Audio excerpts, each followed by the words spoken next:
vibration level එක ඉබේම ඉහළ යන්න පටන් ගන්නවා. මමත් කරලා හොඳ results තියෙන දේවල්. ඉතින් මම හරිම ලැජ්ජයි මිනිස්සු අතරට යන්න මම කැමතිම නැහැ. third එක මම O levels කාලේ වගේ ඉඳන් යාළුවෝ ආශ්‍රය කරද්දි follow කරනවා. Hi කොහොමද ඔයාලට? හැමෝම හරිම ආදරෙන් මගේ YouTube channel එකට පිළිගන්නවා. අද වීඩියෝ එකෙන් මම හිතුවා law of attraction වලින් අපි කැමති හැමදේම ආකර්ෂණය කරගන්න අපේ vibration එක වැඩි කරගන්නේ කොහොමද කියන එක ගැන කතා කරන්න. vibration එක කියන්නේ අපේ mind body soul කියන තුනම දැන් ඉන්න තත්වේදී ඉන්න energy level එක තමයි vibration එක කියලා කියන්නේ. ඒ වගේම අපි vibration එක වැඩි කරගන්නවා කියන්නේ අපේ mind body soul අපේ ශරීරය මනස ආත්මය කියන තුන දැන් ඉන්න energy level එකෙන් ඉහළ energy level එකකට අරගෙන යනවා කියන එක. ඒ කියන්නේ ඔය සරලව මතක තියාගන්නකෝ දැන් අපි ඉන්න negative තත්වෙන් අපි positive තත්වයකට යන්නේක තමයි අපි vibration එක වැඩි කරගන්නවා කියන්නේ. එතකොට මුලින් මටත් vibration එක කියන්නේ මොකක්ද කියන එක ගැන තේරුන්නේ නැහැ. මට මුල් කාලේ දැනුනේ ඒක හරිම සංකීර්ණ දෙයක් වගේ. හැබැයි experience කරලා ඒ දේවල් වෙනස් වෙන විදිය මමම තේරුම් ගත්තට පස්සේ මටම දැනුණාට පස්සේ මටම තේරුණා vibration එක කියන්නේ මං තුලම මේ තියෙන ශක්තිය. ඉතින් vibration එක වෙනස් කරගන්න එක අමාරු දෙයක් නෙවෙයි. මටම කරන්න පුළුවන් දෙයක් කියලා. අපි සතුටින් ආදරෙන් grateful වෙලා ජීවත් වෙනකොට අපේ vibration level එක ඉබේම ඉහළ යන්න පටන් ගන්නවා. ඒ වගේම අපි දුකෙන්, තරහින්, බයෙන්, පසුතැවීමෙන් ජීවත් වෙනකොට අපේ vibration level එක ඉබේම පහළ වැටෙන්න පටන් ගන්නවා. අපි හොඳ vibration level එකකට ගියාම අපිට ආකර්ෂණය වෙන්නේ හොඳ මිනිස්සු, හොඳ අවස්ථා සහ සතුටින් ජීවත් වෙන්න අපි කැමති විදියට ජීවත් වෙන්න අවශ්‍ය කරන දේවල්. හැබැයි අපේ vibration එක පහළ වඩනට පස්සේ අපිට ආකර්ෂණය වෙන්නේ toxic මිනිස්සු, අපිව අපහසුතාවයට පත් කරන දේවල් සහ අපි අකමැති දේවල්. ඉතින් vibration එක ඉහළට අරගෙන යන එක අපේ ජීවිතයේ සාර්ථකත්වයට ගොඩාක් වැදගත්. ඉතින් අපි දැන් කතා කරමු කොහොමද vibration එක ඉහළට අරගෙන යන්නේ කියලා. මේ දේවල් මමත් කරලා හොඳ results තියෙන දේවල්. ඉතින් මට හොඳටම විශ්වාසයි අනිවාර්යයෙන්ම ඔයාටත් හොඳම results ලැබෙයි. මේ දේවල් ඔයාට පුළුවන් විදියට follow කරලා බලන්න.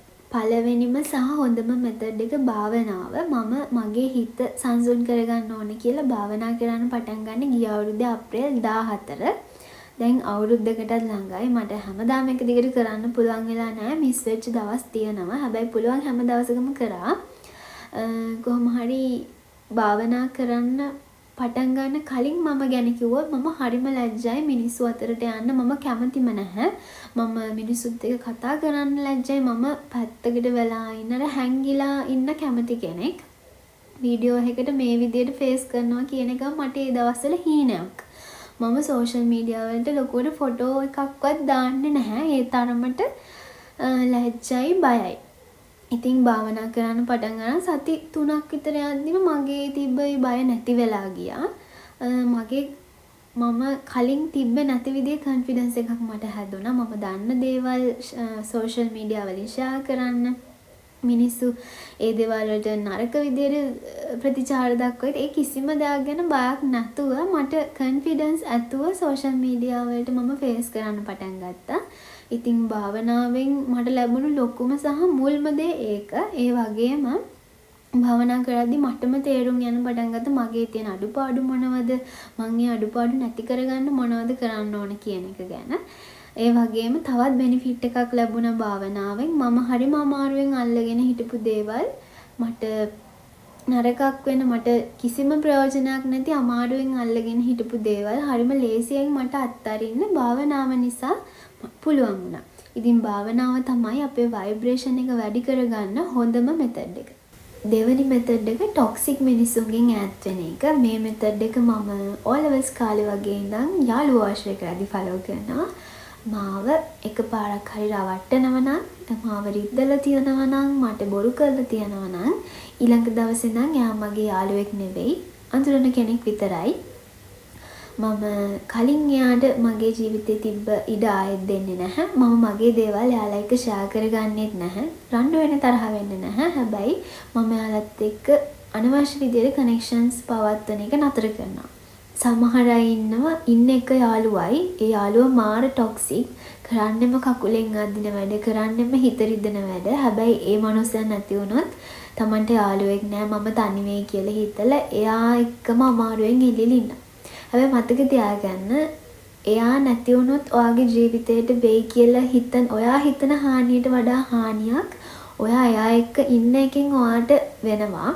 ඔයාගේ ভাইබ්‍රේෂන් එක පහත වැටෙනවා. ඒක නිසා බුද්ධිමත් වෙන්න. ඔයාට ගැළපෙන කෙනෙක් නැත්නම් ගැළපෙන යාළුවෙක් නැත්නම් ඔයාගේ ශක්තිය නැති කරන මිනිස්සුත් එක්ක අමාරුවෙන් ඉන්න එපා. තනියෙන් ඉන්න පුරුදු වෙන්න. ඒක තමයි හොඳම දේ.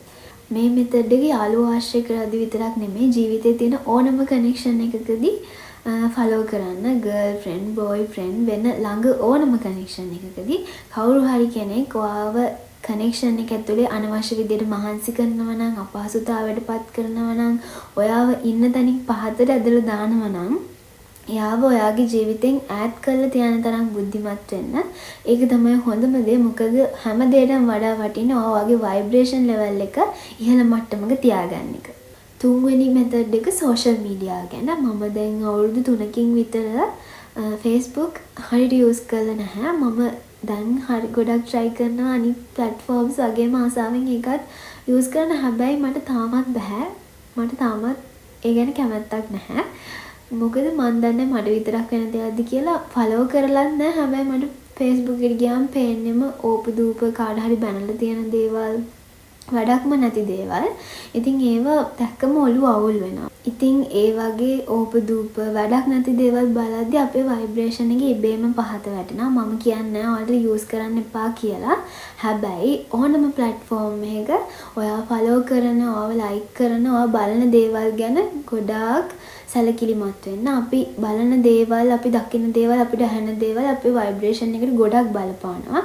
ඒක නිසා හැම platform එකකම ඔයාව ඉන්ස්පයර් කරන, ඔයාව මොටිවේට් කරන පොසිටිව් දේවල් විතරක් ෆලෝ කරන්න මතක තියාගන්න. මොකක්ම හරි platform එකකින් ඔයාගේ ভাইබ්‍රේෂන් එක පහත වඩනවා කියලා තේරෙනවා නම් ටික කාලයකට හරි ඒ platform එකෙන් පොඩි break එකක් ගන්න. මොකද ඔයාගේ ভাইබ්‍රේෂන් එක හොඳ මට්ටමක තියාගන්න එක ගොඩක් වැදගත්. තුන්වෙනි ටිප් එක body care. අපේ ভাইබ්‍රේෂන් එක හොඳ මට්ටමක තියාගන්න අපේ මනස, අපි හිතන විදිය විතරක් නෙමෙයි අපේ ශරීරයත් ගොඩක් බලපානවා. අපේ ශරීරය නිරෝගී වෙන තරමට, අපි ශක්තිමත්ව ඉන්න තරමට අපේ ভাইබ්‍රේෂන් එක හොඳ මට්ටමක තියනවා. ඒක නිසා ශරීරය ගැන ගොඩක් හිතන්න. හොඳට වතුර බොන්න එක අනිවාර්යයි. එළවලු, පළතුරු, වතුර, හර්බල් ටී කියන්නේ අපේ ভাইබ්‍රේෂන් එක වැඩි කරන්න ගොඩක් උදව් කරන දේවල්. ඒ වගේම ගොඩක් සීනි තියෙන කෑම, පිටි කෑම, ඇල්කොහොල් කියන්නේ අපේ ভাইබ්‍රේෂන් එක අඩු කරන දේවල්. කෑම වර්ග විතරක් නෙවෙයි යෝගා, එක්සර්සයිස් වගේ දේවල් කරන්න, ඇවිදින්න, මේ දේවල් වලටත් පුළුවන් ඔයාගේ ভাইබ්‍රේෂන් එක ඉහළ මට්ටමකට අරගෙන යන්න. පස්වෙනි ටිප් එක gratitude practice කරන්න. ඔයාගේ ජීවිතේ දැනට තියෙන විදියට, ඔයාලට දැනට ලැබිලා තියෙන දේවල් වලට, ඔයාගේ දැනට තියෙන රූපයට කොයි වෙලාවකවත් කම්ප්ලේන් කරන්න එපා. ඒ ගැන සතුටු වෙන්න, ඒ දේවල් වලට ස්තුතිවන්ත වෙන්න. අපි දැනට තියෙන දේවල් වලට ස්තුතිවන්ත වෙන තරමට අපේ ජීවිතේ දැනට තියෙන තත්ත්වය ගැන අපි සතුටු වෙන තරමට අපේ ভাইබ්‍රේෂන් එක ඉහළ යන්න පටන් ගන්නවා. එතකොට අපිට තවත් සතුටු වෙන්න පුළුවන්. අපේ ভাইබ්‍රේෂන් එක ඉහළ යන විදිහේ දේවල් අපිට ආකර්ෂණය වෙනවා. 6 වෙනි මෙතඩ් එක self love. මම self love ගැන ගොඩක් කතා කරනවානේ. ඉතින් ভাইබ්‍රේෂන් එක වැඩි කරගන්න self love කියන්නේ ගොඩක් වැදගත් දෙයක්. අපි අපිට ආදරය කරනකොට, අපි කැමති දේවල් කරලා අපිව සතුටින් තියනකොට, අපේ mind එක, body එක, soul එක අපි නිරෝගීව තියාගන්නකොට අපේ ভাইබ්‍රේෂන් එක ඉබේම ඉහළ යනවා. එතකොට අපි කැමති දේවල්ම තමයි ආකර්ෂණය වෙන්නේ. 7 වෙනි ටිප් එක ඔයාලට පුළුවන් විදියට තවත් කෙනෙක්ට උදව් කරන්න බලන්න. තවත් කෙනෙක්ට උදව් කරන්න ගොඩක් සල්ලි තියෙන්න ඕනේ නැහැ. ඔයාට පුළුවන් ශ්‍රමයෙන් උදව් කරන්න. ඒ වගේම ඔයාගාව තියෙන කෑම එකකින්, ඔයාගාව තියෙන අඳුමකින් වුණත් ඔයාට පුළුවන් තව කෙනෙක්ට උදව් කරන්න. ඒක නිසා පුළුවන් විදියට හැම වෙලාවකම තමන්ට පුළුවන් තරමින් තවත් කෙනෙක්ට උදව් කරන්න උත්සාහ කරන්න. තවත් කෙනෙක් වෙනුවෙන් ඉදිරිපත් වෙන්න බලන්න. එහෙම උදව් කරලා එයාගේ මූණේ තියෙන සතුට දැක්කම, එයා ඒ උදව්වෙන් සතුටක්, සැනසීමක් ලබනවා දැක්කම ඔයාගේ සතුටත් වැඩි වෙනවා. එතකොට ඉබේම ඔයාගේ ভাইබ්‍රේෂන් එක වැඩි වෙනවා. ඒ වගේම අපි මේ ලෝකෙට දෙන දේ තමයි අපිට ආපහු දෙගුණ තෙගුණ වෙලා ලැබෙන්නේ. ඒක නිසා කිසිම දෙයක් බලාපොරොත්තු නොවි තව කෙනෙක් වෙනුවෙන් උදව් කරන්න ඒ දේවල් ඔයාට ඔයා හිතනවටත් වඩා ලස්සන විදියට ආපහු ලැබෙනවා. අන්තිම මෙතඩ් එක තමයි ස්වභාව ධර්මය එක්ක සම්බන්ධ වෙන්න.